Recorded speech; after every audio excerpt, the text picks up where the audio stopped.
Have you ever wondered if true friendship is even possible in a world where everyone seems to be looking out for number one? What happens when limitless generosity slams into the harsh reality of human nature? Welcome to our deep dive into Timon of Athens, Shakespeare's most shocking and least known tragedy, where we uncover a brutal truth about people and why it still hits so close to home today. Let's set the stage. And yes, please watch this till the end because there is a lesson for you. Timon is a super wealthy lord in ancient Athens. He's the ultimate party host, showering his so-called friends with lavish gifts, epic feasts, and no strings attached loans. No request is too big. Timon's philosophy is simple. My generosity will earn their loyalty. But here's where it gets ugly. When Timon's fortune suddenly disappears, he literally gives it all away. Those same friends vanish. Poof, gone. They ignore his desperate pleas for help, proving their friendship was never about him, only his money. Completely betrayed, Timon flees Athens for the wilderness. He becomes a hermit, cursing all of humanity as a pack of ungrateful, greedy parasites. In a wild twist of fate, he stumbles upon a buried treasure.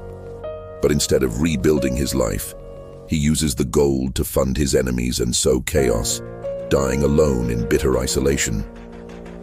Now, this isn't just some old drama. It's a scalpel cutting straight into our deepest flaws. Shakespeare paints Timon as incredibly naive, almost willfully blind. He believes endless giving will forge unbreakable bonds, completely ignoring the transactional dark side of most relationships. So, why does this happen? Let's look at the psychology. Behavioral psychologists talk about something called social exchange theory. Thinkers like George Homans suggested that all human relationships are basically a cost-benefit analysis. We give to get. Reciprocity is the glue that holds society together. Timon's one-way street of generosity breaks this system.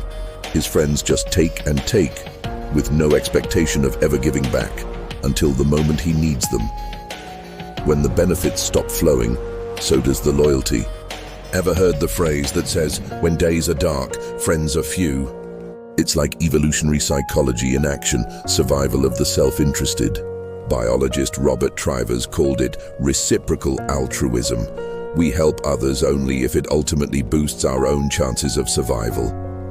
Timon's shocking discovery: most people aren't true altruists. They're opportunists wearing a friendly mask. And what is the critical lesson for us today in our hyper-connected world of social media likes, networking events, and influencer friendships? Beware the fair weather crowd. You know, that colleague who butters you up when you're successful, or that online buddy who ghosts you the second you're going through a tough time. Timon is a warning.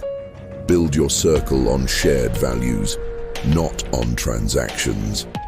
In a world of economic uncertainty and superficial online connections, this lesson is more urgent than ever. Audit your circle. Real friends stick around when things get tough. Fake ones run for the hills. This ties perfectly into the cold, hard realism of Niccolò Machiavelli.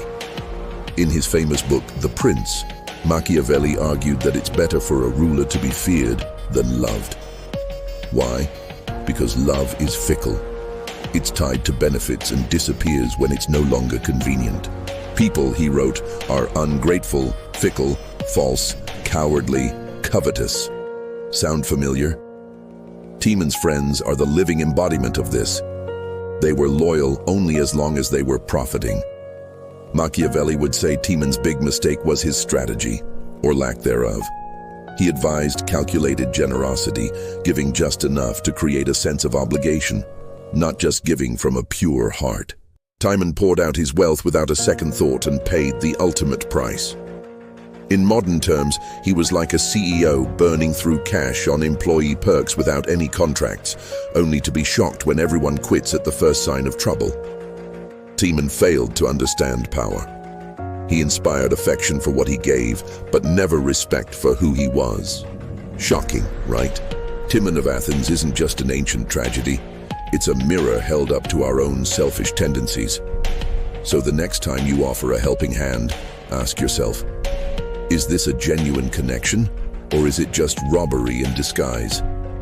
I don't want you to start doubting your friendship with Michael, or Tim, or Sarah, or Lyle, or Sam, or even Karen. But when you are alone, when nature calls, you are sitting in that bathroom. Ask yourself a question. Are they truly my friends or not? Well, only time will tell. If this content challenges your thinking, please hit that like button for more deep dives into the human condition. Thank you for watching. Keep thinking.